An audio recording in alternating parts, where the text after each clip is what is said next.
آج ہمارے سامنے ہے بریڈلی ہوپ اور جسٹن شیک کی کتاب Blood and Oil, Mohammed bin Salman's ruthless quest for global power. یہ کتاب محمد بن سلمان کے عروج کی کہانی بیان کرتی ہے، لیکن بات صرف ایک شہزادے کی نہیں ہے۔ یہ ایک ایسے ملک اور ایک ایسے خطے کی کہانی ہے جو ہماری آنکھوں کے سامنے بدل رہا ہے، اور اس تبدیلی کے اثرات پوری دنیا پر پڑ رہے ہیں۔ بالکل، اور یہ کتاب اس لیے بہت اہم ہے کیونکہ یہ ہمیں صرف واقعات نہیں بتاتی بلکہ ان کے پیچھے کی سوچ کو سمجھنے میں مدد دیتی ہے۔ صحیح۔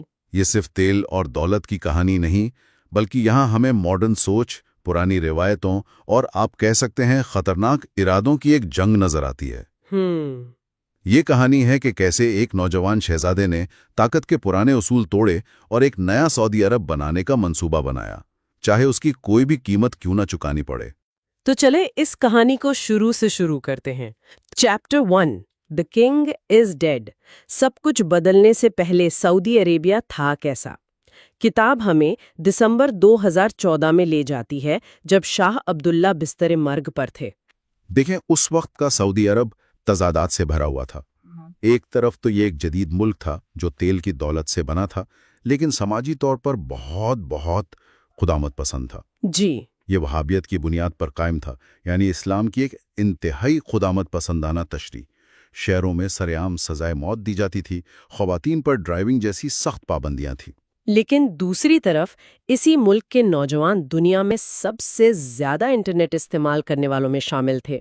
مطلب ان کے پاس سمارٹ فونز تھے، وہ مغربی فلمیں، میوزک، سب کچھ دیکھ سن رہے تھے، لیکن اپنے ملک میں ان کے لیے نہ کوئی سنیما تھا، نہ کوئی کانسرٹ۔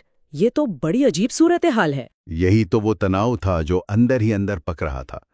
نوجوان نسل دنیا سے پوری طرح جڑی ہوئی تھی، لیکن اپنے ہی معاشرے میں قید محسوس کرتی تھی، اور اسی ماحول میں اقتدار کی جنگ بھی اپنے عروج پر تھی۔ اچھا۔ سب سے بڑا مسئلہ جانشینی کا تھا۔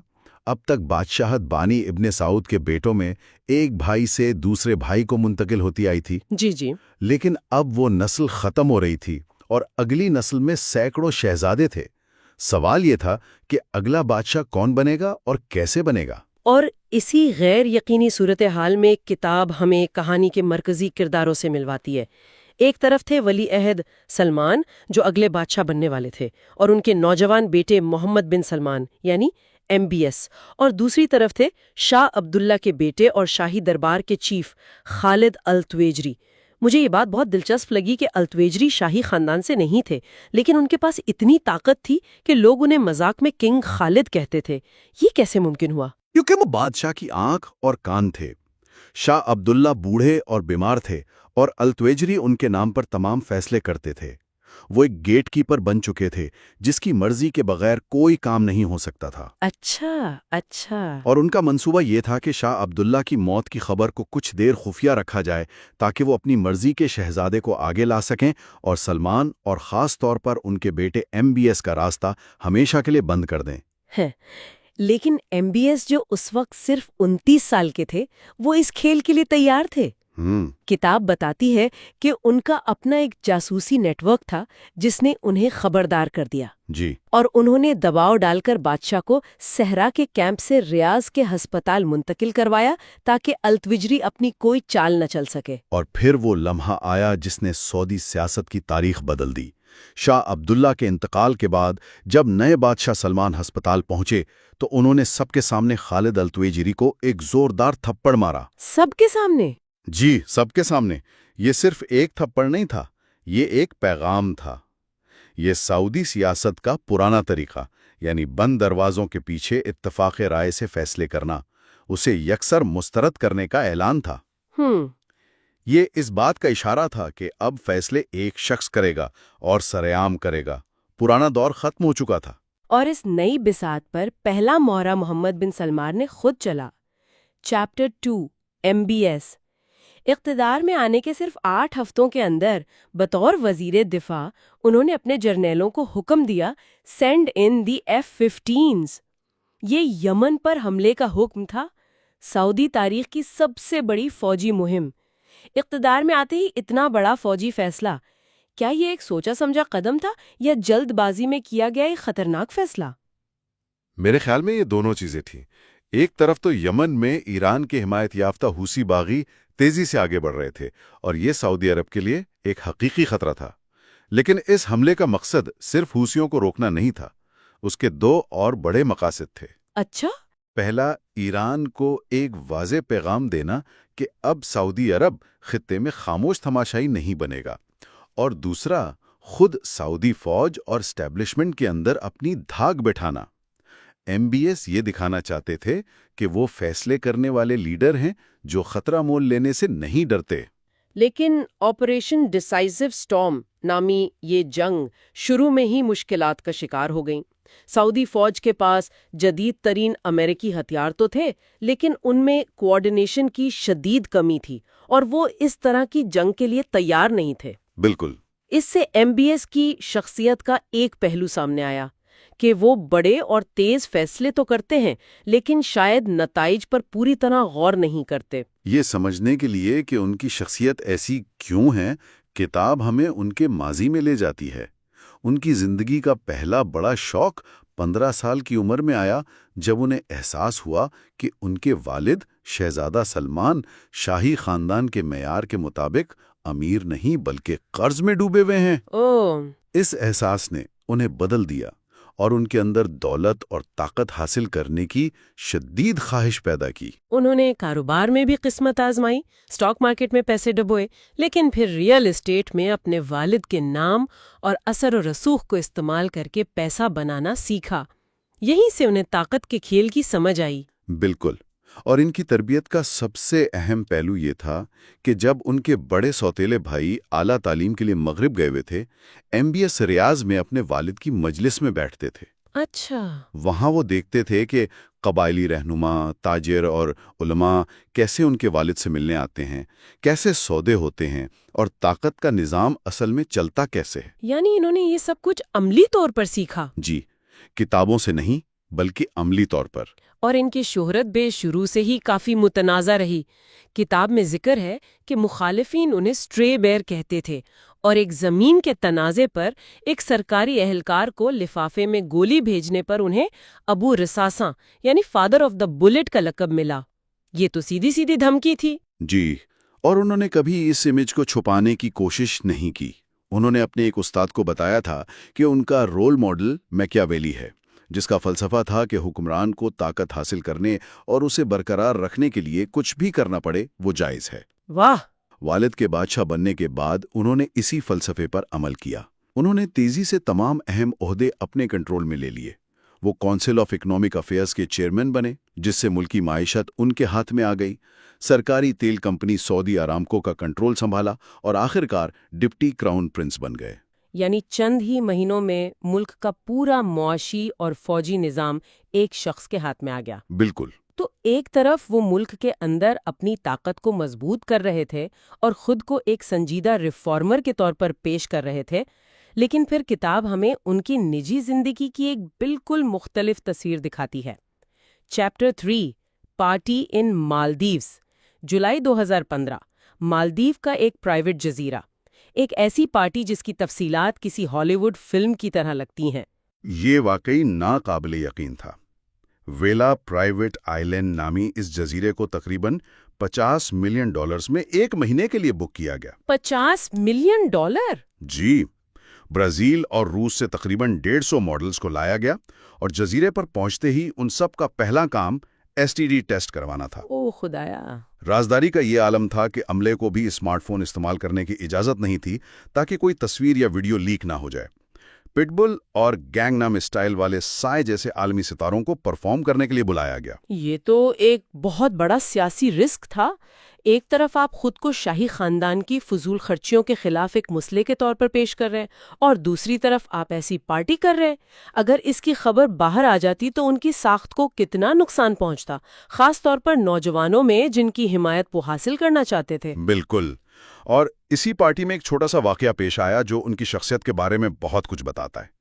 جب مشہور ڈی جے ایفرو جیک پرفارم کر رہے تھے تو MBS اچانک سٹیج پر چڑھ گئے اور خود ڈیجنگ کرنے لگے۔ یعنی ملک چلانے سے لے کر پارٹی میں گانے چلانے تک کنٹرول ہر جگہ MBS کو ہی چاہیے۔ بالکل، یہ ان کی شخصیت کے بارے میں بہت کچھ بتاتا ہے۔ اور یہ شاہانہ خرچے صرف پارٹی تک محدود نہیں تھے۔ اسی دوران انہوں نے 429 ملین یورو کی ایک لگژری یاٹ سرین خریدی اور $300 ملین سے زیادہ مالیت کا ایک فرانسیسی محل بھی خریدا۔ یہ سب دیکھ کر ان کے شاہی خاندان کے کزنز جو ان کے حریف تھے وہ کیا سوچ رہے تھے؟ کیا وہ صرف آپس میں باتیں ہی کر رہے تھے؟ وہ بہت پریشان تھے۔ ان میں سے ایک ترکی بن عبداللہ نے اپنے مشیر سے کہا تھا، اس کے پاس صرف فوج ہے، وہ اتنا مضبوط نہیں جتنا وہ سمجھتا ہے۔ لیکن یہ تو بہت بڑی غلط فہمی تھی۔ جی، وہ سب پرانے اصولوں کے مطابق سوچ رہے تھے، جبکہ ایم بی ایس ایک بالکل نیا کھیل کھیل رہے تھے۔ ان کا سب سے بڑا ہتھیار تھا سوشل میڈیا۔ یہ بہت دلچسپ نکتہ ہے۔ کیسے؟ انہوں نے سعود القحطانی نامی شخص کی سربراہی میں ایک پوری ڈیجیٹل آرمی بنائی۔ اس ٹیم کا کام ٹویٹر اور دوسرے پلیٹ فارمز پر ایم بی ایس کی حمایت میں بیانیہ بنانا اور ان کے ناقدین کو ٹرول کر کے خاموش کروانا تھا۔ صحیح۔ اس کی سب سے خطرناک مثال ٹویٹر کے اندر اپنے جاسوس بھرتی کرنے کی کہانی ہے۔ یعنی ٹویٹر کمپنی کے اندر؟ جی ہاں، ایم بی ایس کے ایک ساتھی بدر الاساکر نے ٹویٹر کے ملازمین کو پیسوں اور مہنگے تحفے کا لالچ دے کر بھرتی کیا۔ ان ملازمین نے مجتہد جیسے مشہور گمنام اکاؤنٹس کی خفیہ معلومات نکال کر دیں جو شاہی خاندان پر تنقید کرتے تھے۔ اس سے تو پتہ چلتا ہے کہ وہ اپنے مخالفین کو کچلنے کے لیے کسی بھی حد تک جانے کو تیار تھے۔ بالکل، چاہے وہ قانونی ہوں یا غیر قانونی۔ اور کہانی کا اختتام ایک سنسنی خیز موڑ پر ہوتا ہے۔ ان تمام کوششوں کے باوجود شاہی خاندان کے اندر سے ہی ایک نامعلوم شہزادے نے 2 گمنام خط لکھے جو ٹویٹر پر وائرل ہو گئے۔ ان خطوط میں شاہ سلمان کو نااہل اور ایم بی ایس کو کرپٹ اور ملک کو تباہ کرنے والا چور کہا گیا۔ یہ تو سیدھا چیلنج تھا۔ اور ایم بی ایس کے لیے یہ ناقابل برداشت تھا۔ ان خطوط کو پڑھ کر وہ غصے سے بھر گیا۔ اس نے فوری طور پر تحقیقات کا حکم دیا کہ یہ سب کون کر رہا ہے۔ اسے احساس ہو گیا تھا کہ اس کے دشمن اب زیادہ جرأت مند ہو رہے ہیں۔ اب اسے یہ دکھانا تھا کہ وہ ان سے کہیں زیادہ مضبوط، کہیں زیادہ طاقتور اور کہیں زیادہ بے رحم ہے۔ میں ہی ماسٹر مائنڈ ہوں۔ تو کہانی کا آغاز ہوتا ہے ستمبر 2015 میں مکہ سے، جہاں ایک بہت ہی خوفناک حادثہ پیش آیا۔ جی، وہ کرین والا حادثہ، حج سے کچھ ہی دن پہلے۔ بالکل، شدید آندھی اور طوفان کی وجہ سے مسجد الحرام میں موجود ایک بہت بڑی کرین گر گئی، جس میں 111 افراد ہلاک اور 400 سے زائد زخمی ہوئے۔ اور یہ کوئی عام حادثہ نہیں تھا، اس کا الزام سیدھا سعودی بن لادن گروپ پر آیا ہے، جو سعودی عرب کی سب سے بڑی کنسٹرکشن کمپنیوں میں سے ایک ہے نا؟ سب سے بڑی۔ اور یہ وہی خاندان تھا جس کے ایک فرد اسامہ بن لادن نے القاعدہ بنائی تھی۔ اس وقت یہ کمپنی مسجد الحرام کی توسیع کے ایک بہت بڑے پروجیکٹ پر کام کر رہی تھی۔ ظاہر ہے شاہ سلمان اور محمد بن سلمان کے لیے یہ ایک بہت بڑی شرمندگی کا باعث بنا ہوگا۔ شرمندگی سے کہیں زیادہ، یہ ان کی ساخت پر، ان کی کریڈیبلٹی پر ایک براہ راست حملہ تھا۔ اچھا۔ دیکھیں، سعودی بادشاہ کا سب سے بڑا لقب ہے خادم الحرمین الشریفین، یعنی اسلام کے 2 مقدس ترین مقامات کا نگران۔ صحیح۔ اور یہ سانحہ اسلام کے مرکز میں ان کی نگرانی میں پیش آیا تھا۔ اس نے شاہی خاندان کو شدید غصے میں مبتلا کر دیا۔ لیکن محمد بن سلمان کے لیے ہر بحران کی طرح یہ بھی ایک موقع تھا۔ ایک موقع؟ اتنے بڑے انسانی عالمیے میں انہیں کیا موقع نظر آیا؟ انہیں اپنے راستے کا ایک کانٹا صاف کرنے کا موقع نظر آیا۔ وہ حادثے سے پہلے ہی بن لادن گروپ کے سربراہ بکر بن لادن سے کہہ چکے تھے کہ وہ اپنی کمپنی کو پبلک کرے، یعنی اسٹاک مارکیٹ پر لائیں۔ جی، تاکہ سعودی اسٹاک مارکیٹ کو بڑا کیا جا سکے، لیکن بکر نے انکار کر دیا تھا۔ محمد بن سلمان کو یہ بات پسند نہیں آئی تھی۔ حادثے کے فوراً بعد شاہ سلمان نے ایک شاہی فرمان جاری کیا جس کے تحت بن لادن گروپ کے تمام سرکاری کانٹریکٹس معطل کر دیے گئے۔ تمام، اور ان کی واجب الادا رقوم بھی روک دی گئی۔ 3 لاکھ ملازمین والی کمپنی کے لیے تو یہ ایک طرح سے سزائے موت ہوگی۔ بالکل یہی ہوا۔ کمپنی فوراً مالی بحران کا شکار ہو گئی۔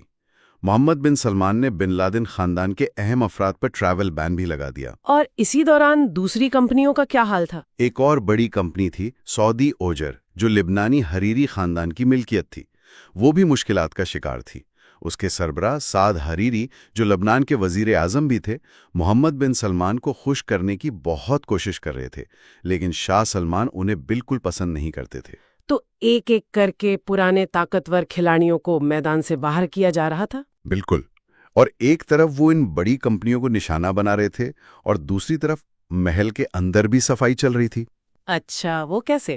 انہیں شاہ عبداللہ کی وفات کے بعد اندازہ ہوا کہ شاہی دربار سے منسلک لوگوں نے کس قدر بے تحاشا دولت جمع کی ہے، خاص طور پر شاہ عبداللہ کے دربار کے سربراہ التویجری اور پروٹوکول کے سربراہ التبیسی۔ یہ تو سرکاری ملازم تھے؟ جی، سرکاری ملازم جو ناقابل یقین حد تک امیر تھے۔ التبیسی کی تو ایک ویڈیو وائرل ہوئی جس میں وہ ایک صحافی کو تھپڑ مار رہے تھے، جس پر انہیں برطرف کر دیا گیا۔ اور محمد بن سلمان نے فوراً ان کے فائنانسز کی تحقیقات شروع کروا دی۔ جی ہاں، یہ سعودی عرب کے لیے ایک بہت بڑی تبدیلی تھی۔ وہاں تو دہائیوں سے یہی سسٹم چل رہا تھا کہ کمپنیاں شاہی خاندان اور اہلکاروں کو نوازتی تھی۔ صحیح۔ اور اب محمد بن سلمان یہ پیغام دے رہے تھے کہ پرانا نظام ختم ہو رہا ہے۔ لیکن دلچسپ بات یہ ہے کہ ایک طرف وہ پرانے نظام کی کرپشن کو نشانہ بنا رہے تھے تو دوسری طرف وہ ایک نیا نظام بھی تو بنا رہے تھے، ہے نا؟ بالکل، ایک نیا نظام جہاں مالی فائدے کا مرکز وہ خود ہوں۔ اس کی سب سے بڑی مثال ہمیں سرکاری ایئر لائن سعودیہ کے معاملے میں نظر آتی ہے۔ اچھا، وہ کیسے؟ سعودیہ ایئر لائن تو ہمیشہ سے نقصان میں چلنے کے لیے مشہور تھی۔ جی بالکل، حج کی وجہ سے ان کے پاس لاکھوں مسافروں کی گارنٹی ہوتی ہے، پھر بھی وہ نقصان میں تھیں۔ شاہ عبداللہ کی وفات سے کچھ عرصہ پہلے سعودیہ نے ایئر بس سے 50 نئے طیارے خریدنے کا ایک بہت اچھا معاہدہ کیا تھا۔ بہت بڑی رعایت پر شاید؟ جی، بہت بڑی رعایت مل رہی تھی، لیکن محمد بن سلمان کے نقطہ نظر سے اس ڈیل میں ایک بڑا مسئلہ تھا۔ وہ کیا؟ مسئلہ یہ تھا کہ اس ڈیل میں وہ خود شامل نہیں تھے۔ ان کے خاندان سے منسلک ایک کمپنی کوانٹم انویسٹمنٹ بینک حال ہی میں ایئرپلین لیزنگ کے کاروبار میں داخل ہوئی تھی۔ محمد بن سلمان نے حکم دیا کہ سعودیہ براہ راست ایئر بس سے طیارے نہیں خریدے گی۔ ایک منٹ، یعنی انہوں نے خود کو بیچ میں ایک مڈل مین کے طور پر ڈال دیا؟ بالکل، ان کے خاندان سے منسلک فنڈ یہ طیارے ڈسکاؤنٹ پر خریدے گا اور پھر سعودیہ کو پوری مارکیٹ قیمت پر لیز پر دے گا، تاکہ سارا منافع سرکاری ایئر لائن کے بجائے ان کے فنڈ کو جائے۔ ایگزیکٹلی، اور انہوں نے اس پر فخر بھی کیا۔ ذرائع کے مطابق انہوں نے کہا، I am the mastermind behind this deal۔ یہ تو ایک بہت بڑا اعلان تھا پھر۔ جی، یہ اعلان تھا کہ سعودی عرب میں اب ہر بڑے معاہدے کو محمد بن سلمان کی منظوری اور ان کے ذاتی فائدے سے منسلک ہونا پڑے گا۔ تو وہ مالی اور کارپوریٹ طاقت کو اپنے ہاتھ میں جمع کر رہے تھے۔ سیاسی مخالفین کا کیا بنا، خاص طور پر ولی عہد محمد بن نائف یعنی MBN کا؟ وہ ان کا سب سے بڑا ہدف تھے۔ MBN کے امریکہ کے ساتھ، خاص طور پر CIA اور انٹیلیجنس ایجنسیوں کے ساتھ بہت گہرے تعلقات تھے۔ امریکی ان پر بہت بھروسہ کرتے تھے، ہے نا؟ بہت۔ وہ انہیں انسداد دہشت گردی میں ایک قابل اعتماد اور سنجیدہ اتحادی سمجھتے تھے۔ محمد بن سلمان جانتے تھے کہ جب تک MBN کی یہ طاقت برقرار ہے وہ انہیں ہٹا نہیں سکتے۔ تو انہوں نے اس تعلق کو کیسے کمزور کیا؟ انہوں نے MBN کے سب سے اہم نائب سعد الجابری کو نشانہ بنایا۔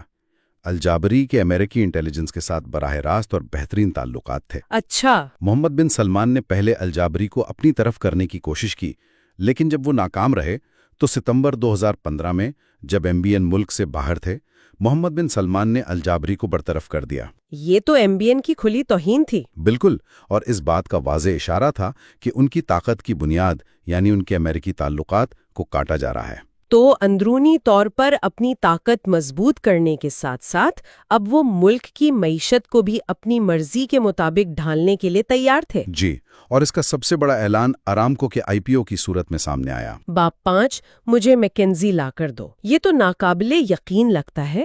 کیا یہ سچ ہے کہ سعودی آئل کمپنی آرامکو، جو دنیا کی سب سے بڑی کمپنی ہے، اس کے اعلیٰ حکام کو اپنی ہی کمپنی کے IPO کا ایک میگزین سے پتہ چلا؟ جی ہاں، اور اس سے آپ اس وقت کے ماحول کا اندازہ لگا سکتے ہیں۔ محمد بن سلمان بہت تیزی سے کام کرنا چاہتے تھے اور انہیں روایتی طریقوں کی کوئی پرواہ نہیں تھی۔ لیکن یہ تاریخ کی سب سے بڑی سٹاک آفرنگ ہونی تھی۔ اس میں مشکلات کیا تھیں؟ آرامکو تو تیل کا سمندر ہے، اس کے شیئرز خریدنے کے لیے تو ہر کوئی تیار ہوگا۔ کاغذ پر ایسا ہی لگتا ہے، لیکن حقیقت میں آرامکو ایک جدید کارپوریشن کی طرح نہیں چلائی جاتی تھی۔ یہ ایک موم اینڈ پاپ دکان کی طرح تھی جو صرف بادشاہ کو جوابدہ تھی۔ یعنی کوئی ٹرانسپیرنسی نہیں تھی؟ بالکل نہیں۔ اس کے اکاؤنٹس شفاف نہیں تھے، کوئی نہیں جانتا تھا کہ کتنا پیسہ کہاں جا رہا ہے۔ اس کے علاوہ کمپنی کا سیفٹی ریکارڈ بھی بہت خراب تھا۔ اس کی کوئی مثال ہے؟ جی، IPO کے اعلان سے کچھ ماہ پہلے ہی ایک خوفناک حادثہ پیش آیا تھا۔ ارامکو کے غیر ملکی کارکنوں کے لیے بنائے گئے ایک نئے رہائشی کمپلیکس میں آگ لگ گئی، جس میں 10 افراد ہلاک ہو گئے۔ او خدایا! اور ایک سیفٹی انسپیکٹر نے مہینوں پہلے تحریری طور پر خبردار کیا تھا کہ عمارت میں آگ بجھانے کے مناسب انتظامات نہیں ہیں اور یہ آگ لگنے کی صورت میں ایک چمنی کی طرح کام کرے گی۔ لیکن انتظامیہ نے اس کی رپورٹ کو نظر انداز کر دیا؟ بالکل نظر انداز کر دیا۔ اگر یہ کمپنی امریکہ یا یورپ میں ہوتی تو اس پر اربوں ڈالر کے جرمانے اور مقدمات ہوتے۔ صحیح۔ لیکن وہاں متاثرہ خاندانوں کو معمولی معاوضہ دیا گیا اور کچھ کو تو اپنی جلی ہوئی کوروں کا قرض اتارنے پر مجبور کیا گیا۔ تو یہ ظاہر کرتا تھا کہ اگر کمپنی پبلک ہو گئی تو ایسے حادثات اس کے شیئرز کی قیمت کو تباہ کر سکتے ہیں۔ بالکل۔ اور پھر ایک اور مسئلہ تھا، ارامیکو صرف تیل نہیں نکالتی تھی، وہ سڑکیں، اسکول، ہسپتال سب کچھ بناتی تھی۔ میں نے سنا ہے کہ اس نے اونٹوں کے مقابلہ حسن کے لیے کمپلیکس بھی بنایا۔ جی، $55 ملین کا۔ اب یہ سب شاہی خاندان کے لیے تو اچھا تھا، لیکن غیر ملکی سرمایہ کار ایسی کمپنی میں پیسہ کیوں لگاتے جس کا منافع عوام کو سبسڈی دینے یا شاہی خاندان کے پروجیکٹس پر خرچ ہوتا ہو؟ تو ان تمام چیلنجز کے باوجود محمد بن سلمان اس منصوبے کو آگے کیسے بڑھانا چاہتے تھے؟ انہوں نے دنیا کے سب سے مشہور کنسلٹنٹس کی فوج کو بلا لیا۔ انہوں نے کہا، مجھے میکنزی لا کر دو۔ اچھا۔ میکنزی اینڈ کمپنی نے ایک رپورٹ شائع کی جس کا عنوان تھا سعودی عربیہ بیونڈ آئل، جس میں سعودی معیشت کو بدلنے کا ایک مکمل منصوبہ پیش کیا گیا تھا۔ ان بین الاقوامی کنسلٹنٹس کی وجہ سے محمد بن سلمان کے منصوبوں کو دنیا بھر میں کریڈیبلٹی ملی۔ اور انہوں نے حکومت کے کام کرنے کا طریقہ بھی بدلا۔ میں نے کی پرفارمنس انڈیکیٹرز یا KPIs کے بارے میں سنا ہے، یہ کیا چیز ہے؟ KPIs کا مطلب ہے کارکردگی جانچنے کے پیمانے، یعنی ہر وزیر کی کارکردگی کو اب ٹھوس اعداد و شمار اور اہداف کی بنیاد پر ناپا جائے گا۔ اگر آپ اپنے اہداف پورے نہیں کرتے تو آپ کو برطرف کر دیا جائے گا۔ کاغذ پر تو یہ ایک بہترین آئیڈیا لگتا ہے نا؟ دلی لگتی ہے، لیکن اسی دوران جب یہ جدید اصلاحات ہو رہی تھیں، کچھ چیزیں ایسی بھی تھیں جو ہمیں بتا رہی تھیں کہ سعودی عرب کی اصل روح نہیں بدل رہی۔ آپ کا اشارہ جنوری 2016 میں ہونے والی پھانسیوں کی طرف ہے؟ جی ہاں، ایک طرف آپ میکنزی کو لا رہے ہیں اور دوسری طرف آپ ایک ممتاز شیعہ عالم نمر النمر سمیت 47 لوگوں کو دہشت گردی کے الزامات میں سزائے موت دے رہے ہیں۔ اس نے تو بین الاقوامی سطح پر شدید غم و غصے کو جنم دیا ہوگا۔ بہت، خاص طور پر ایران میں۔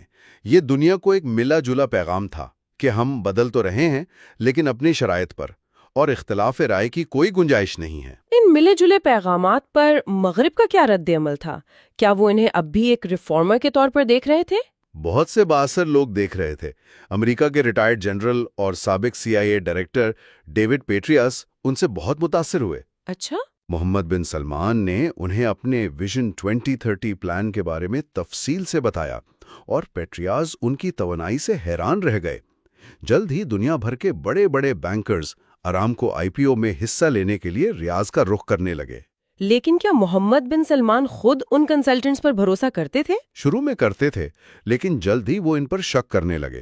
انہیں احساس ہوا کہ یہ کنسلٹنٹ صرف پیسہ کمانے کے لیے کام کرتے ہیں اور کبھی بھی کسی منصوبے کو نہیں کہتے، چاہے وہ کتنا ہی غیر حقیقی کیوں نہ ہو۔ اسی دوران انہوں نے اپنا مشہور سوورن ویلتھ فنڈ بھی بنایا۔ جی، اپریل 2016 میں انہوں نے اعلان کیا کہ سعودی عرب $2 ٹریلین کا ایک سوورن ویلتھ فنڈ بنائے گا۔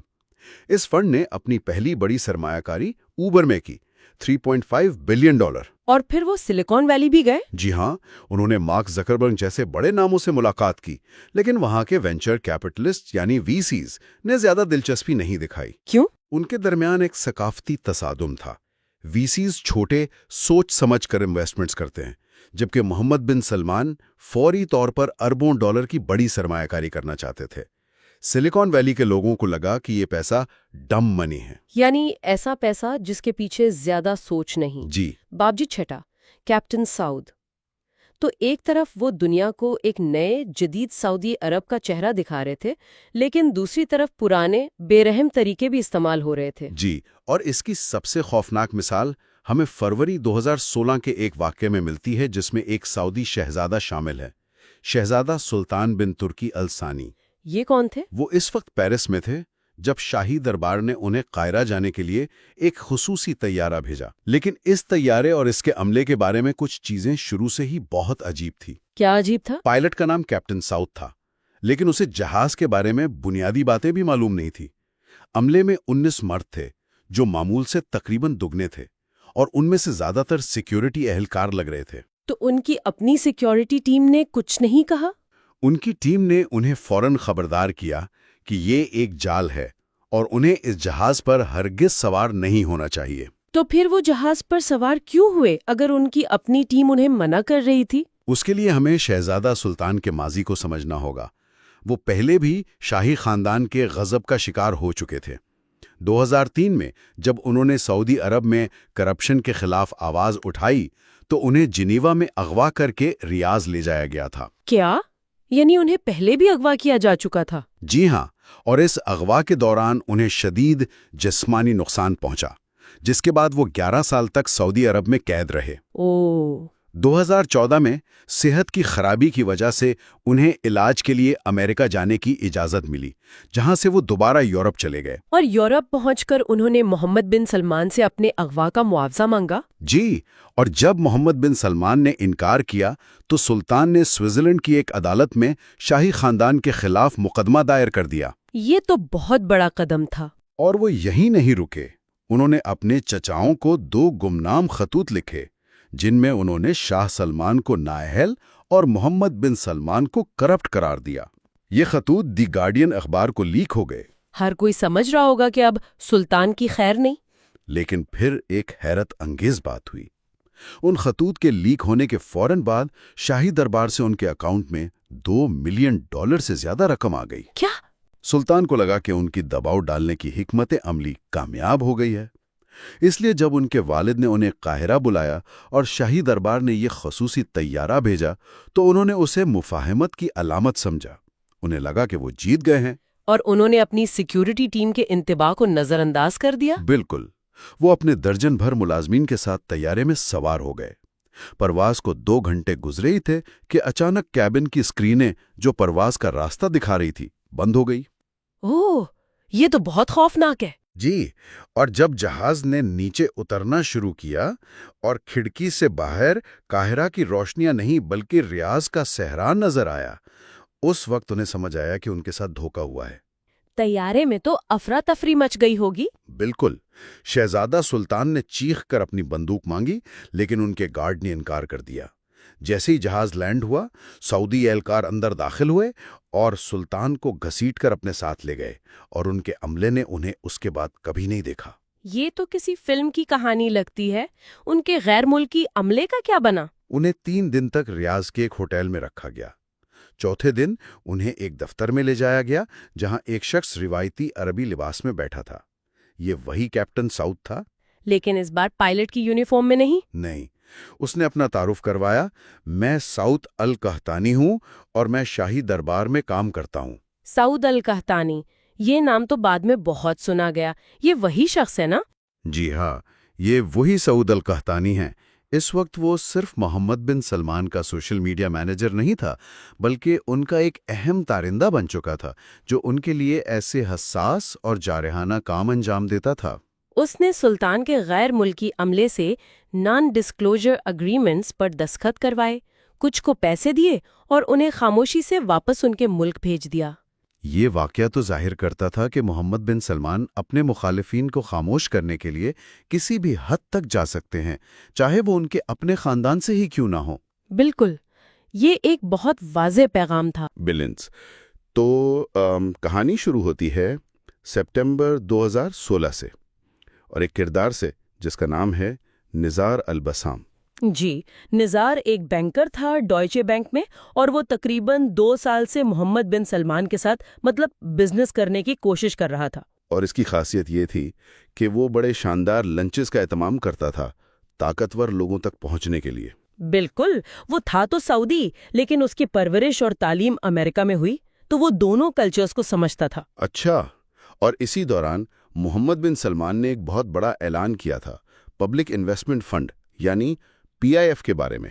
جی ہاں، انہوں نے کہا تھا کہ وہ پی آئی ایف کو ایک بہت بڑا دنیا کا سب سے بڑا سوورین ویلتھ فنڈ بنانے جا رہے ہیں۔ اور اس اعلان کے ساتھ ہی ایک طرح کا فائنینشیل گولڈ رش شروع ہو گیا۔ یقیناً دنیا بھر سے سینکڑوں فائنینشیل پروفیشنلز، وکیل، ڈیل میکر سب سعودی عرب کا رخ کر رہے تھے۔ ہر کوئی اس میں اپنا حصہ چاہتا تھا۔ تو نزار کے لیے تو یہ ایک بہترین موقع رہا ہوگا۔ بالکل، وہ اپنے سعودی پس منظر اور بینکنگ کے تجربے کو ملا کر آگے بڑھ سکتا تھا۔ لیکن ایم بی ایس صرف معاشت پر ہی کام نہیں کر رہے تھے نا، وہ ملک کو ٹورزم کے لیے بھی کھول رہے تھے۔ جی، سعودی عرب کی 1200 میل لمبی ریڈ سی کی ساحلی پٹی ہے۔ وہاں دنیا کے کچھ مشہور ترین کورل ریفز ہیں، اور تاریخی مقامات جیسے مدائن صالح، انہیں بھی سیاحوں کے لیے کھولا جا رہا تھا۔ اور پھر القدیہ، ریاض کے باہر ایک انٹرٹینمنٹ سٹی کا منصوبہ تھا جو تقریباً لاس ویگس جتنا بڑا ہوتا۔ یہ سب کچھ بہت بڑی تبدیلیوں کا اشارہ تھا۔ ایک نوجوان شہزادہ، ملک پر مکمل کنٹرول اور خرچ کرنے کے لیے بے تحاشا پیسہ۔ صحیح۔ اسی دوران نزار نے ڈوائچے بینک چھوڑ کر اپنی ایڈوائزری فرم بنائی۔ ان کا آئیڈیا تھا کہ مغرب وسطی سے پیسہ اکٹھا کر کے انویسٹمنٹ فنڈز بنائے جائیں۔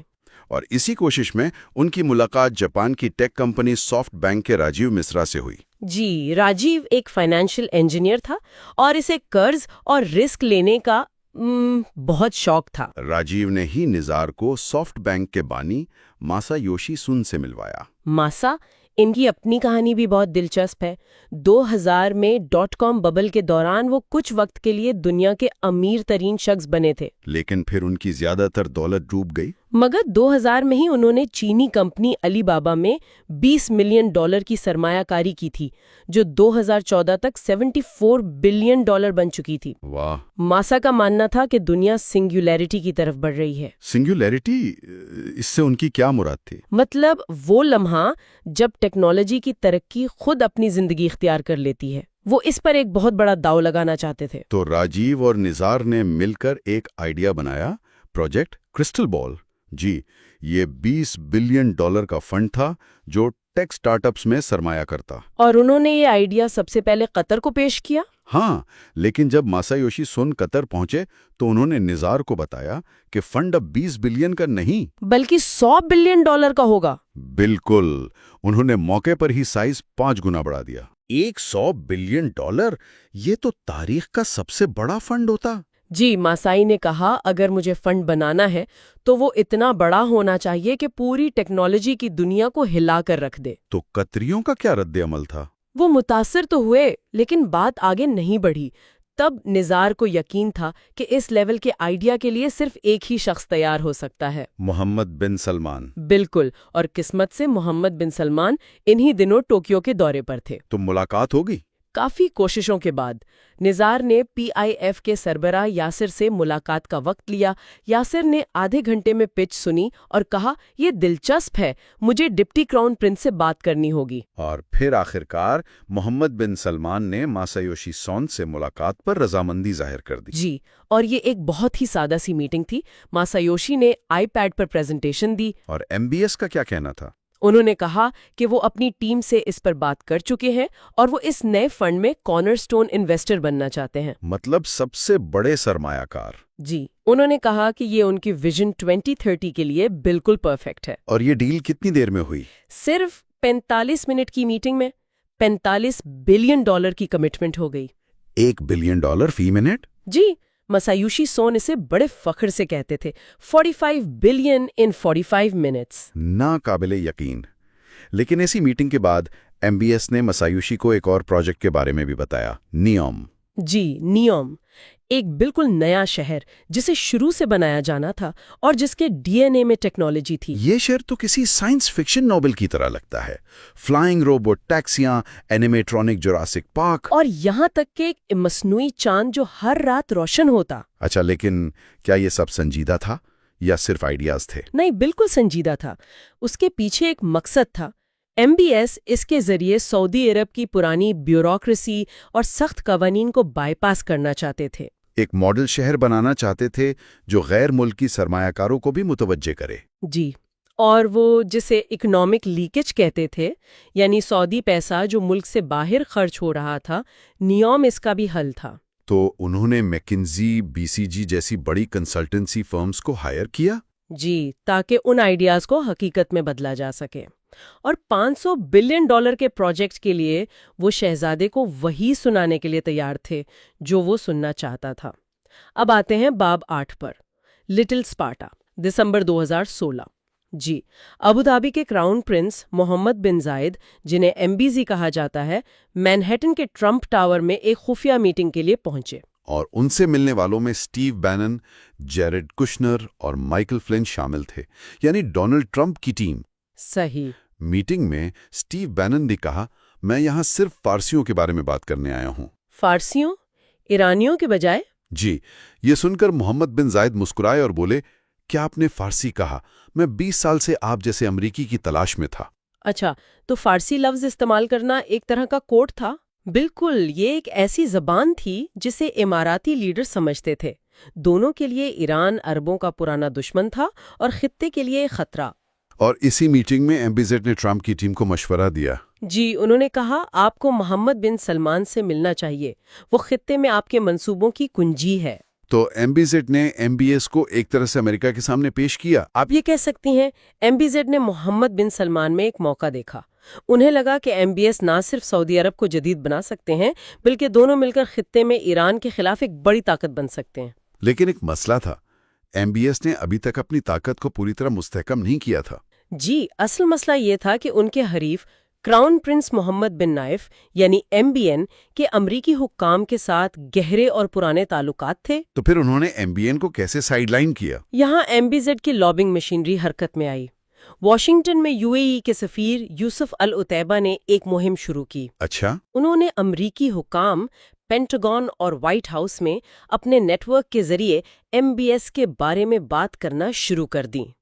وہ چاہتے تھے کہ امریکہ بھی MBS میں اسی طرح سرمایہ کاری کرے جیسے UAE نے کی ہے۔ اور ٹرمپ کی جیت نے MBS کو امریکہ کے ساتھ تعلقات کو اپنے حق میں ریسیٹ کرنے کا موقع فراہم کیا۔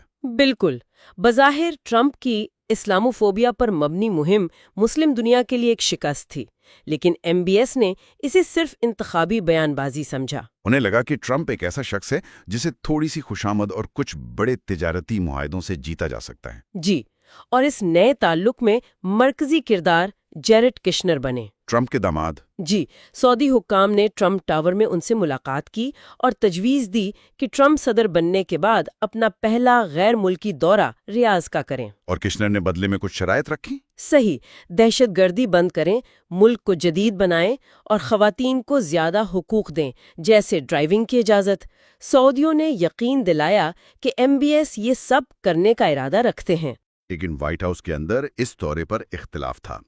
وزیر خارجہ ریکس ٹیلرسن اور نیشنل سیکیورٹی کونسل کے لوگ اس کے خلاف تھے۔ جی، وہ MBS کو امریکہ کا قابل اعتماد ساتھی سمجھتے تھے اور انہیں ڈر تھا کہ یہ دورہ MBS کو اپنے کزن کو ہٹانے میں مدد دے گا۔ لیکن کشنر اور بینن نے ان کی مخالفت کو ڈیپ سٹیٹ کی سازش قرار دے کر رد کر دیا اور دورے کی تیاری شروع کر دی۔ تو اب ہم آتے ہیں باب 9 پر، گولڈن گیمبٹ، مئی 2017۔ جی، جب ڈونلڈ ٹرمپ 20 مئی 2017 کو ریاض کے رٹز کارلٹن ہوٹل پہنچے تو ان کا استقبال ہوٹل کی دیوار پر لگی ان کی اپنی 50 فٹ اونچی تصویر سے ہوا۔ ان کے ساتھ شاہ سلمان کی تصویر تھی اور شہر بھر میں ٹوگیدر وی پریویل کے بل بورڈز لگے تھے۔ یہ ٹرمپ کا صدر بننے کے بعد پہلا غیر ملکی دورہ تھا اور سعودی ان کے ساتھ بادشاہوں جیسا سلوک کر رہے تھے۔ یہ سارا اہتمام محمد بن سلمان نے کیا تھا۔ وہ جانتے تھے کہ ٹرمپ کو کیسے خوش کرنا ہے۔ بالکل، یہ دورہ MBS کے لیے سعودی تخت تک پہنچنے کی راہ میں ایک بہت بڑا قدم تھا۔ اس سے ملک کے اندر اور باہر یہ پیغام گیا کہ انہیں دنیا کی سب سے طاقتور ملک کی حمایت حاصل ہے۔ اور انہوں نے اپنے خاندان کو بھی دکھایا کہ وہ بادشاہوں والے کام کر سکتے ہیں، جیسے امریکہ سعودی تعلقات کو دوبارہ زندہ کرنا۔ تقریبات فوراً شروع ہو گئیں۔ ٹرمپ کو سعودی عرب کے سب سے بڑے غیر ملکی اعزاز سے نوازا گیا۔ اربوں ڈالر کے معاہدوں پر دستخط ہوئے، جن میں سے زیادہ تر صرف ابتدائی معاہدے تھے۔ جی، اور انہیں MBS کے نئے اینٹی ٹیرر سینٹر کا دورہ کرایا گیا، جو زیادہ تر دکھاوے کے لیے تھا۔ اور یہیں وہ مشہور تصویر لی گئی جس میں ٹرمپ، شاہ سلمان اور مصر کے صدر السیسی ایک چمکتے ہوئے گلوب پر ہاتھ رکھے کھڑے ہیں۔ جی وہی تصویر. لیکن اس دورے کا ایک اہم ترین حصہ وہ ڈنر تھا جو ایم بی ایس اور ان کی اہلیہ نے جیریڈ کشنر اور ایوانکا ٹرمپ کے لیے رکھا تھا. اور اس ڈنر کی خاص بات یہ تھی کہ وزیر خارجہ ریکس ٹلرسن کو اس میں مدعو نہیں کیا گیا. اپنا ویژن براہ راست کشنر کو بیچنے کا موقع ملا بغیر کسی ایسے امریکی اہلکار کی موجودگی کے جو ایم بی این کا حامی ہوں. اسی دورے کے دوران انہوں نے قطر کے بارے میں بھی بات کی ہوگی. جی ایم بی ایس اور ایم بی زی نے ٹرمپ اور کشنر کو قطر کے ساتھ اپنے مسائل کے بارے میں بتایا جس نے آگے چل کر قطر کی ناکہ بندی کی بنیاد رکھی. اور دورے کا کلائمیکس ٹرمپ کی تقریر تھی جو اوباما کی قاہرہ میں کی گئی تقریر سے بالکل مختلف تھی. ٹرمپ نے اسے اچھائی اور برائی کی جنگ قرار دیا اور مسلم رہنماؤں سے کہا کہ وہ دہشت گردوں کو اپنی سرزمین سے نکال باہر کریں. Drive them out. انہوں نے بار بار چلایا. جی اور اسی ہنگامے کے دوران مسایوشی سون اور راجیو مسٹرا بھی $100 بلین کے ویژن فنڈ کے کاغذات پر دستخط کرنے کے لیے ریاض پہنچے. بزنس کی دنیا میں بھی ایک جوش و خروش تھا. ٹرمپ اپنے ساتھ 30 امریکی سی ای اوز کو لائے تھے. بلیک سٹون کی سٹیون شوازمن نے پی آئی ایف کے ساتھ $20 بلین کے انفراسٹرکچر فنڈ کا معاہدہ کیا جو زیادہ تر امریکہ میں پروجیکٹس کے لیے تھا. ہالی ووڈ کے ایجنٹ ایری مینول نے بھی تقریباً $5 بلین کا معاہدہ کیا. پیغام واضح تھا. محمد بن سلمان ڈیل کرنے کے لیے تیار تھے اور امریکی بزنس لیڈرز اب شہزادے سے ملنے اور سعودی پیسہ حاصل کرنے کے لیے قطار میں کھڑے تھے. باب 10 کی جس کا عنوان ہے بلاکیڈ. جی اور کہانی شروع ہوتی ہے 24 مئی 2017 کی صبح سے. قطر میں لوگ اٹھتے ہیں اور دیکھتے ہیں کہ ان کی سرکاری نیوز ایجنسی یعنی QNA کی ویب سائٹ پر ایک بہت ہی عجیب خبر چل رہی ہے. عجیب سے بھی بڑھ کر ایک ایسی خبر جو پورے خطے میں آگ لگا سکتی تھی. بالکل. خبر قطر کے امیر شیخ تمیم بن حمد آل ثانی کے حوالے سے تھی اور اس میں لکھا تھا کہ ایران ایک علاقائی اور اسلامی طاقت ہے جسے نظر انداز نہیں کیا جا سکتا. اور یہ بھی کہ اس کا مقابلہ کرنا دانشمندی نہیں ہے. اب دیکھیں خلیجی ریاستوں کے لیے یہ بیان ایک طرح سے غداری کے برابر تھا. ان کے لیے تو ایران سب سے بڑا خطرہ ہے. اچھا لیکن دلچسپ بات تو یہ ہے کہ یہ سب سچ تھا ہی نہیں. جی بالکل یہی تو کہانی کا سب سے بڑا موڑ ہے. یہ مکمل طور پر فیک نیوز تھی. شیخ تمیم نے ایسی کوئی تقریر کی ہی نہیں تھی. اور اس میں مزید باتیں بھی شامل کی گئی تھی نا، جیسے ٹرمپ انتظامیہ سے کشیدگی، اسرائیل سے اچھے تعلقات. جی اور یہاں تک کہ حماس کی تعریف بھی. مطلب ہر وہ چیز ڈالی گئی تھی جس سے پڑوسی ممالک بھڑک اٹھیں. تو قطر نے کیا کیا؟ قطر نے فوراً میرا خیال ہے کوئی 45 منٹ کے اندر ہی تردید جاری کر دی. لیکن تب تک شاید بہت دیر ہو چکی تھی. دیر اس لیے ہو گئی کیونکہ سعودی عرب کے العربیہ اور UAE کے اسکائی نیوز عربیہ جیسے بڑے چینلز نے انہوں نے اس خبر کو ہاتھوں ہاتھ لیا. ایک طرح سے تردید کی آواز اس پروپیگینڈے کے شور میں بالکل دب گئی. تو قطر کو فوراً اندازہ ہو گیا کہ یہ کوئی تکنیکی خرابی نہیں بلکہ ان کی گورنمنٹ سسٹمز کو ہیک کیا گیا ہے.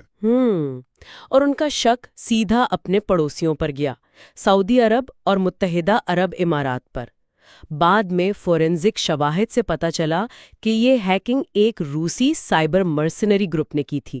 اور اس جھوٹی خبر کے صرف 13 دن بعد وہ ہوا جس کا شاید منصوبہ بنایا گیا تھا. جی صرف 13 دن. سعودی عرب، متحدہ عرب امارات، مصر اور ان کے اتحادیوں نے مل کر قطر کا مکمل بائیکاٹ یعنی ناکہ بندی کر دی. اور یہ کوئی معمولی سفارتی احتجاج نہیں تھا. اس کی شدت کیسی تھی؟ شدت بہت زیادہ تھی. قطری شہریوں کو اپنے ممالک سے نکال دیا گیا، مالیاتی تعلقات ختم کر دیے گئے اور سب سے بڑھ کر قطر کے جہازوں کے لیے فضائی حدود بند کر دی گئیں. اس کا تو فوری اثر پڑا ہوگا. گروسری سٹورز میں کھانا ختم ہو گیا ہوگا. بالکل. قطر اپنی ڈیری مصنوعات کے لیے سعودی عرب پر انحصار کرتا تھا. اچانک سرحد بند ہونے سے شیلف خالی ہو گئے. حالات اتنے عجیب تھے کہ جو اونٹ سرحد پار چرنے جاتے تھے انہیں بھی واپس قطر دھکیل دیا گیا. اور کتاب کے مطابق یہ صرف معاشی دباؤ تک محدود نہیں رہنا تھا. نہیں، بالکل نہیں. محمد بن سلمان جو ٹرمپ کے دورے سے بہت خود اعتماد محسوس کر رہے تھے، وہ تو مبینہ طور پر قطر پر زمینی حملے کا بھی سوچ رہے تھے. ان کے مطالبات کیا تھے؟ مطالبات واضح تھے. الجزیرہ ٹی وی کو بند کرو اور اپنی خارجہ پالیسی کو مکمل طور پر ہمارے مطابق کرو۔ وہ قطر کو واپس اس کی پرانی حیثیت یعنی ایک ویسل سٹیٹ میں دھکیلنا چاہتے تھے۔ اس میں امریکی کردار بھی بہت پیچیدہ لگتا ہے۔ بہت زیادہ۔ دیکھیں، اوباما کے دور میں سفیر جو ویسٹ فال ایک معتدل اثر رکھتے تھے، لیکن ٹرمپ انتظامیہ میں معاملات جیرڈ کشنر کے ہاتھ میں تھے، جو حالات کو پرسکون کرنے کے بجائے شاید بھڑکا رہے تھے۔ اور انتظامیہ کے اندر سے بھی متضاد باتیں سامنے آ رہی تھیں۔ ایک طرف سٹیو بینن نے محمد بن زید کو کہا کہ ان لوگوں کا خیال رکھو، یہ ایران سے بھی بدتر ہیں۔ جی، اور سعودیوں نے ناکہ بندی سے صرف 1 گھنٹہ پہلے کشنر کو اطلاع دی۔ جب کشنر نے تاخیر کا کہا تو جواب ملا، بہت دیر ہو چکی ہے۔ پھر صدر ٹرمپ نے خود 6 جون کو ٹویٹ کر دیا کہ رہنماؤں نے قطر کی طرف اشارہ کیا ہے دہشت گردی کی فنڈنگ کے لیے۔ اور دوسری طرف secretary of state Rex Tillerson, جن کے قطری شاہی خاندان سے پرانے تعلقات تھے، وہ صورتحال سنبھالنے کی کوشش کر رہے تھے۔ انہوں نے وائٹ ہاؤس کو امریکہ کے الجدید فوجی اڈے کے خطرے سے بھی آگاہ کیا۔ وائٹ ہاؤس کے اندر کی کہانی تو اور بھی حیران کن ہے۔ جب ٹیلرسن نے انسانی بحران کا ذکر کیا کہ لوگوں کو دودھ نہیں ملے گا، تو ٹرمپ نے مبینہ طور پر جواب دیا، "I don't give a fuck about milk"۔ اس سے پتہ چلتا ہے کہ امریکی انتظامیہ میں اس معاملے پر کتنی تقسیم تھی۔ تو کیا یہ سب کچھ اچانک ہوا یا اس کی منصوبہ بندی پہلے سے ہو رہی تھی؟ دراصل یہ منصوبہ مہینوں سے بن رہا تھا۔ اسے گیم آف تھروز کا کوڈ نیم دیا گیا تھا۔ مارچ 2017 میں سعودی سفارت خانے کے لیے کام کرنے والی کنسلٹنسی KPMG نے ایک پوری پاور پوائنٹ پریزنٹیشن تیار کی تھی۔ اچھا، اس میں کیا تھا؟ اس میں قطر کے خلاف میڈیا پلان کی پوری تفصیلات تھیں۔ ہفتہ وار حکمت عملی، ورلڈ کپ کی رشوت کے بارے میں فیکٹ شیٹس، ڈیجیٹل اشتہارات، مطلب یہ ایک بہت سوچی سمجھی مہم تھی۔ لیکن اس پوری کشیدگی کی تاریخی جڑیں کیا ہیں؟ یہ دشمنی اتنی اچانک تو نہیں ابھری ہوگی؟ نہیں، اس کا آغاز 1995 میں ہوا، جب شیخ حمد بن خلیفہ یعنی HBK نے اپنے والد کا تختہ الٹا۔ HBK نے قطر کی آزاد خارجہ پالیسی بنائی اور ملک کے گیس کے ذخائر کو ترقی دی، جس سے قطر بے تحاشا امیر ہو گیا۔ جی، اور سب سے اہم قدم تھا الجزیرہ چینل کا آغاز۔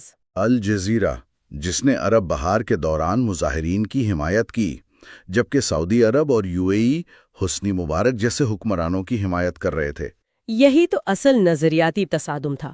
سعودی علماء کہتے تھے کہ حکمرانوں کی مخالفت فتنہ ہے، جبکہ اخوان المسلمون بادشاہتوں کے مخالف تھیں۔ سعودی اور اماراتی حکام حیران تھے کہ قطر اخوان کی حمایت کیوں کر رہا ہے۔ اور اسی دوران قطر اپنی ساکھ بنانے کے لیے وولکس ویگن، ہیروڈز اور دا شارٹ جیسی جگہوں پر سرمایہ کاری کر رہا تھا۔ جی، اور 2022 کے فیفا ورلڈ کپ کی میزبانی بھی حاصل کر لی، لیکن یہ بائیکاٹ بری طرح ناکام ہوا۔ قطر نے جھکنے کے بجائے مقابلہ کیا۔ سنا ہے انہوں نے ڈیری فارم قائم کرنے کے لیے جہازوں میں گائیں منگوائی تھیں؟ بالکل، سینکڑوں گائیں ہوائی جہازوں میں لائی گئیں۔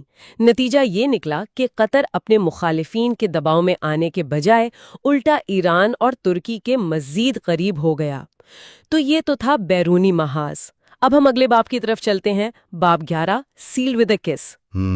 اور یہاں کہانی سعودی عرب کے اندرونی معاملات کی طرف مڑتی ہے۔ جو گرزان سوتڑ ناکہ بندی کے صرف 2 ہفتے بعد 20 جون کی رات 10 بجے اس وقت کے ولی عہد محمد بن نائف یعنی MBN کو مکہ میں ایک میٹنگ کے لیے بلایا جاتا ہے۔ ایک معمولی میٹنگ کا فون تھا۔ انہیں بالکل اندازہ نہیں تھا کہ یہ ان کی زندگی بدلنے والی رات ہے۔ وہ الصفا محل پہنچے اور وہاں سے وہ 12 گھنٹے بعد ایک قیدی کے طور پر نکلے۔ یہ سمجھنا ضروری ہے کہ MBN کوئی معمولی شخصیت نہیں تھے۔ امریکیوں کے لیے وہ بہت اہم تھے۔ بہت اہم، خاص طور پر CIA اور اسٹیٹ ڈپارٹمنٹ میں ان کی بہت عزت تھی۔ بروس ریڈل نے انہیں تخت کے لیے اب تک کا سب سے زیادہ امریکن نواز شہزادہ کہا تھا۔ انہوں نے 1911 کے بعد امریکہ کے ساتھ مل کر القاعدہ کے خلاف بہت کام کیا تھا۔ لیکن امریکی حکام کو ان کی صحت کے بارے میں کچھ تشویش بھی تھی۔ جی، کہا جاتا تھا کہ میٹنگز میں وہ بے چین رہتے تھے، کبھی ٹانگ ہلاتے، کبھی پینسل بجاتے اور بعض اوقات سو بھی جاتے تھے۔ شاید اس کی وجہ 2009 میں ان پر ہونے والا قاتلانہ حملہ تھا۔ ہاں، یہ ایک بڑی وجہ ہو سکتی ہے۔ ایک خودکش بمبار نے خود کو ان کے بہت قریب اڑا دیا تھا۔ اس کے بعد کہا جاتا ہے کہ وہ پرسکرپشن پین کلرز کے عادی ہو گئے تھے۔ تو اقتدار کی یہ کشمکش سعودی تاریخ میں غیر معمولی تھی۔ بالکل، ابن سعود کی وفات کے بعد سے بادشاہت ہمیشہ بھائی سے بھائی کو منتقل ہوتی تھی۔ اس سے خاندان میں اتفاق رائے رہتا تھا، لیکن شاہ سلمان نے تخت سنبھالتے ہی اپنے بیٹے محمد بن سلمان کو آگے بڑھانا شروع کر دیا۔ اور اپریل 2015 میں MBN کو ولی عہد اور MBS کو نائب ولی عہد بنایا گیا۔ یہ پہلی بار تھا کہ ابن سعود کا کوئی پوتا اقتدار کی لائن میں اس مقام پر آیا تھا۔ جی، لیکن اس کے بعد MBS نے آہستہ آہستہ اپنے کزن کے اختیارات کم کرنا شروع کر دیے اور ٹرمپ انتظامیہ کے آنے سے انہیں مزید حوصلہ ملا۔ اوباما انتظامیہ استحکام چاہتی تھی، لیکن ٹرمپ انتظامیہ، خاص کر کشنر، تبدیلی کے حامی نظر آتے تھے۔ اور پھر وہ رات آئی جب MBN الصفا محل پہنچے تو ان کے محافظوں کو روک دیا گیا۔ جی، انہیں اکیلے اندر بھیجا گیا، ان کے فون لے لیے گئے اور انہیں ایک کمرے میں بٹھا دیا گیا۔ اس دوران MBS کے عملے نے بیت کونسل کے 34 ارکان سے رابطہ کیا اور ان پر MBS کی حمایت کے لیے دباؤ ڈالا۔ اور کتنے ارکان نے حمایت کی؟ 31 ارکان نے حمایت کر دی۔ پوری رات MBN پر استعفیٰ دینے کے لیے دباؤ ڈالا جاتا رہا۔ انہیں دھمکی دی گئی کہ ان کے مبینہ منشیات کے استعمال کی باتیں لیک کر دی جائیں گی۔ اور صبح تک تھک ہار کر وہ زبانی طور پر استعفیٰ دینے پر راضی ہو گئے۔ اس کے بعد کا منظر بہت ڈرامائی تھا۔ MBN کو کمرے سے باہر لایا گیا جہاں کیمرے ان کا انتظار کر رہے تھے۔ بالکل سٹیج کیا ہوا منظر تھا۔ MBS آگے بڑھے، اپنے کزن کو چوما اور وفاداری کا عہد کیا۔ یہ سب ریکارڈ کیا جا رہا تھا تاکہ دنیا کو دکھایا جا سکے کہ یہ تبدیلی کتنی ہموار تھی۔ اور اس ویڈیو میں MBN نے کہا، اب میں آرام کروں گا اور اللہ تمہاری مدد کرے۔ جی، یہ محمد بن سلمان کے ولی عہد بننے کا آخری مرحلہ تھا۔ انہوں نے سعودی عرب کا 60 سالہ پرانا نظام توڑ دیا تھا۔ تو اب ہم آتے ہیں باب 12 پر، ڈارک آرٹس۔ MBS اب ولی عہد بن چکے ہیں اور سپٹمبر 2017 میں ایک بڑا کریک ڈاؤن شروع ہوتا ہے۔ جی، اصلاح پسند علماء اور ناقدین کے خلاف۔ ان میں سب سے نمایاں نام سلمان العودہ کا تھا، جن کے ٹویٹر پر 13 ملین فالوورز تھے۔ انہیں بغاوت پھیلانے کے الزام میں گرفتار کر لیا گیا۔ لیکن یہ گرفتاریاں صرف علماء تک محدود نہیں تھیں۔ نہیں، بالکل نہیں۔ ماہر اقتصادیات اسام الزامل کو صرف اس لیے گرفتار کیا گیا کیونکہ انہوں نے آرام کو IPO کی مالیت پر سوال اٹھایا تھا۔ تو MBS کا پیغام واضح تھا، سماجی اصلاحات کی اجازت ہے لیکن سیاسی اختلاف رائے برداشت نہیں کیا جائے گا۔ بالکل، یا تو ساتھ دیں اور انجوائے کریں یا جیل جائیں، دو ہی راستے تھے۔ اسی ماحول میں جمال خاشقجی کا کردار سامنے آتا ہے۔ وہ سعودی شاہی خاندان کے قریب تھے، ایک مشہور صحافی۔ جی، وہ کوئی عام باغی نہیں تھے۔ وہ MBS کی کچھ اصلاحات کے حامی تھے، لیکن انہیں ان کے آمرانہ انداز پر تشویش تھی۔ وہ چاہتے تھے کہ سعودی عرب میں مزید جمہوری آزادی ہو، لیکن MBS کا نظریہ بہت سادہ تھا، یا تو آپ دوست ہیں یا دشمن۔ یہیں پر سعود القحطانی کا کردار اہم ہو جاتا ہے، جو MBS کے قریبی مشیر تھے۔ القحطانی خاشقجی کے پیچھے پڑ گئے۔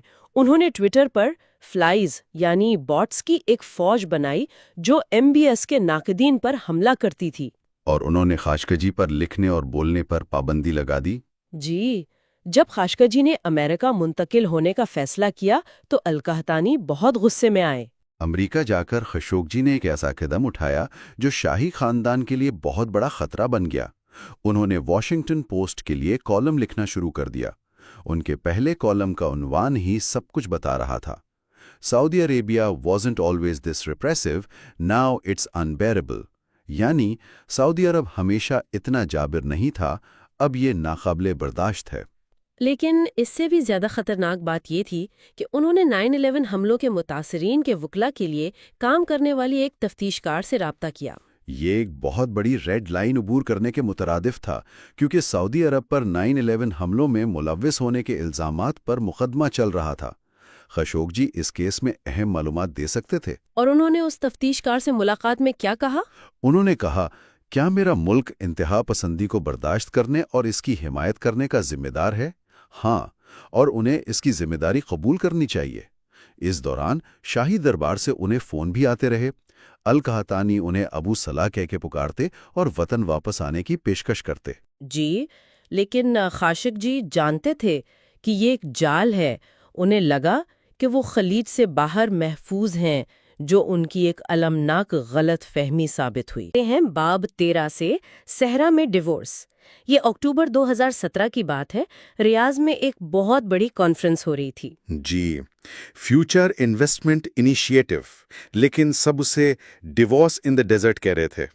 اچھا، تو وہاں کا ماحول کیسا تھا؟ مطلب کون کون لوگ آئے ہوئے تھے؟ ماحول میں تو جیسے ایک بجلی سی تھی۔ ریاض کا رٹز کارلٹن ہوٹل دنیا کے سب سے طاقتور بینکر، سی ای اوز اور سیاستدانوں سے بھرا ہوا تھا۔ جیسے کہ بلیک سٹون کے سٹیون شوائزمن تھے، سافٹ بینک کے ماسایوشی سون، ٹونی بلیر، اور سب کا مقصد ایک ہی تھا، سعودی عرب کا نیا سوورین ویلتھ فنڈ۔ بالکل، سب کو وہاں سے یا تو سرمایہ کاری چاہیے تھی یا کوئی بڑا کانٹریکٹ۔ اور اسی ماحول میں سٹیج پر ایک بہت ہی عجیب منظر دیکھنے کو ملا، ایک روبوٹ کا انٹرویو۔ جی ہاں، صوفیہ نامی روبوٹ۔ اور پھر ایک حیران کن اعلان ہوا۔ سٹیج پر بتایا گیا کہ سعودی عرب نے تاریخ میں پہلی بار ایک روبوٹ یعنی صوفیہ کو شہریت دے دی ہے۔ شہریت ایک روبوٹ کو؟ جی، یہ ایک بہت بڑا پی آر سٹنٹ تھا، لیکن اس میں ایک گہرا تضاد بھی تھا۔ وہ کیا؟ یہی کہ ایک ایسا ملک جہاں لاکھوں تارکین وطن کے بچے جو وہیں پیدا ہوئے شہریت کے لیے ترستے ہیں، وہاں ایک مشین کو چند منٹوں میں شہری بنا دیا گیا۔ صحیح۔ لیکن اس وقت نوجوان سعودیوں کے لیے تو یہ سب بہت پرجوش ہوگا۔ بہت زیادہ۔ انہیں لگ رہا تھا کہ اب دنیا خود چل کر ان کے پاس آ رہی ہے۔ اور پھر اسی کانفرنس میں ایک بہت بڑے پروجیکٹ کا اعلان ہوا، نیوم۔ نیوم، یہ کیا تھا؟ کوئی نیا شہر؟ یہ اس سے کہیں زیادہ ایمبیشس منصوبہ تھا۔ ایک شاندار ویڈیو میں دکھایا گیا کہ یہ 26,000 مربع کلومیٹر پر پھیلا ایک مستقبل کا شہر ہوگا۔ مستقبل کا شہر یعنی روبوٹس، اڑتی ہوئی گاڑیاں، مصنوعی چاند، سب کچھ۔ دلچسپ بات یہ تھی کہ اس پروجیکٹ میں مصر اور اردن بھی شراکت دار تھے، لیکن انہیں اس کی تفصیلات کانفرنس میں ہی پتہ چلی۔ تو رابطے کا فقدان شروع سے ہی تھا۔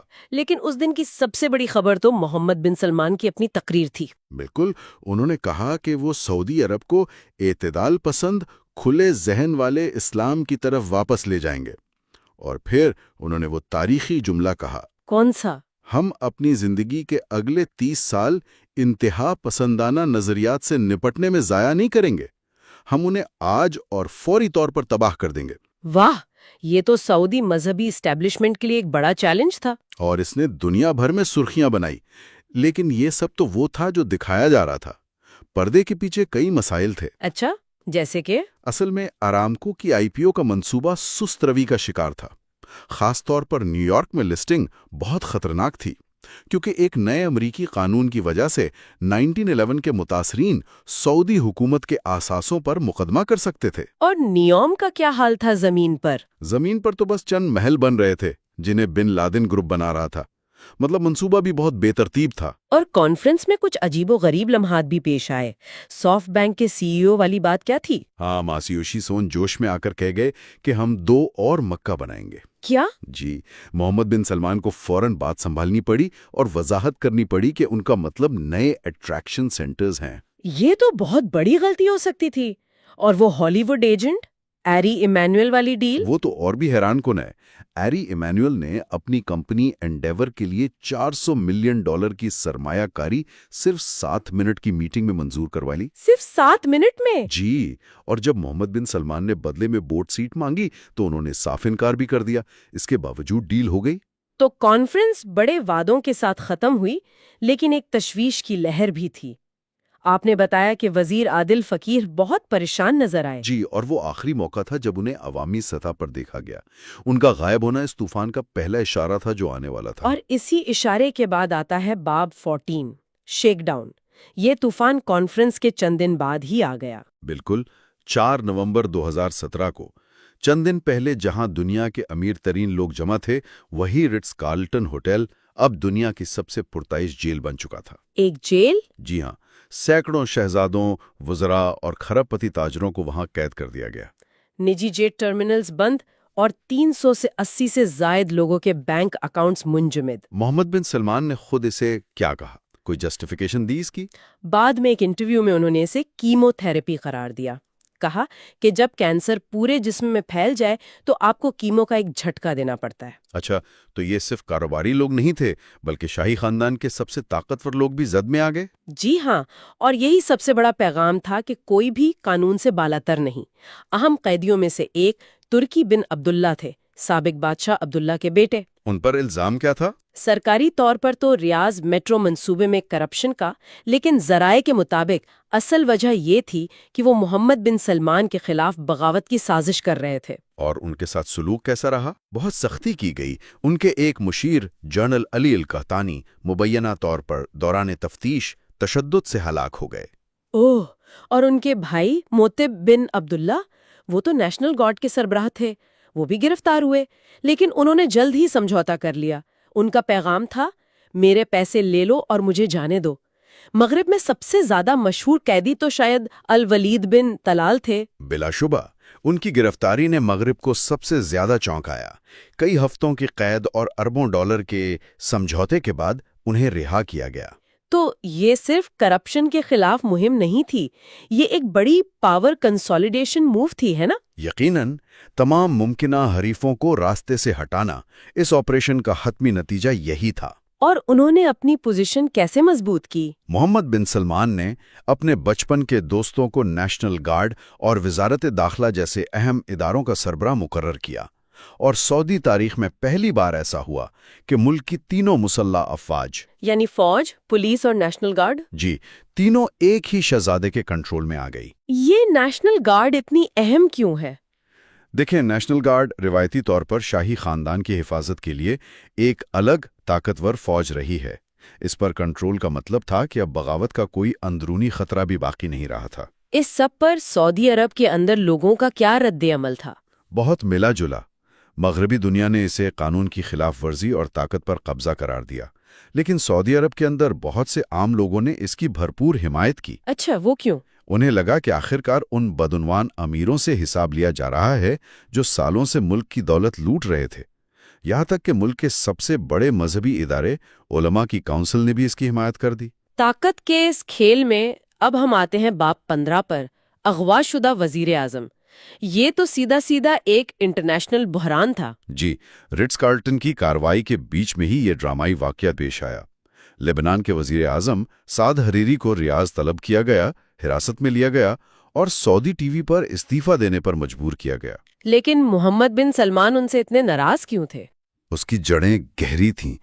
حریری خاندان کی کمپنی سعودی اوجیا کئی دہائیوں سے سعودی شاہی خاندان کے قریب تھی، لیکن محمد بن سلمان کے آنے کے بعد حکومت نے کمپنی کو ادائیگیاں روک دیں، جس سے وہ دیوالیہ ہو گئی۔ جی، اور ہزاروں غیر ملکی کارکن سعودی عرب میں پھنس گئے، جو حکومت کے لیے ایک بڑی شرمندگی تھی۔ اس کے علاوہ محمد بن سلمان کو لگتا تھا کہ حریری لبنان میں ایران کی حمایت یافتہ حزب اللہ کے خلاف کافی سخت نہیں ہے۔ اور پھر ٹریگر کیا بنا؟ 3 نومبر کو حریری نے بیروت میں ایک ایرانی اہلکار سے بڑی خوشگوار ملاقات کی۔ محمد بن سلمان کے لیے یہ آخری تنکا تھا۔ اسی شام انہیں ریاض طلب کیا گیا، اور وہاں پہنچتے ہی انہیں حراست میں لے لیا گیا۔ بالکل، اور ایک لکھا ہوا استعفیٰ پڑھنے پر مجبور کیا گیا جس میں انہوں نے ایران اور حزب اللہ پر شدید تنقید کی۔ یہ تو ایک بین الاقوامی اسکینڈل ہے۔ اس پر دنیا نے کیا رد عمل دکھایا، اور وہ اس صورتحال سے نکلے کیسے؟ یہاں فرانس کے صدر ایمانوئل میکرون نے کلیدی کردار ادا کیا۔ وہ فوراً ریاض پہنچے۔ محمد بن سلمان نے دعویٰ کیا کہ حریری اپنی مرضی سے یہاں ہیں۔ تو میکرون نے کیا کیا؟ انہوں نے ایک بہت ہوشیار چال چلی تھی، ہے نا؟ جی، بہت ہوشیار۔ انہوں نے محمد بن سلمان سے بحث کرنے کے بجائے عوامی طور پر سعد حریری اور ان کے خاندان کو پیرس آنے کی دعوت دے دی۔ اچھا۔ اب محمد بن سلمان پھنس گئے۔ اگر وہ حریری کو جانے سے روکتے تو یہ ثابت ہو جاتا کہ وہ قیدی ہیں، اس لیے ان کے پاس انکار کا کوئی راستہ نہیں تھا۔ واہ، یہ تو واقعی ایک کلیور ڈپلومیٹک موو تھی۔ تو پھر کیا ہوا؟ حریری پیرس گئے اور وہاں سے بیروت واپس آ کر انہوں نے اپنا استعفیٰ واپس لے لیا۔ یہ محمد بن سلمان کے لیے ایک بہت بڑی سفارتی شکست اور شرمندگی تھی۔ اور اس کا نتیجہ کیا نکلا؟ نتیجہ یہ کہ ان کا مقصد حزب اللہ کو کمزور کرنا تھا، لیکن اس واقعے کے بعد حزب اللہ لبنان میں پہلے سے زیادہ مضبوط ہو گئی۔ جی بالکل، اور یہی اس دور کی سب سے بڑی کہانی ہے۔ 15 نومبر 2017 کو جب رٹس میں شہزادے قید تھے،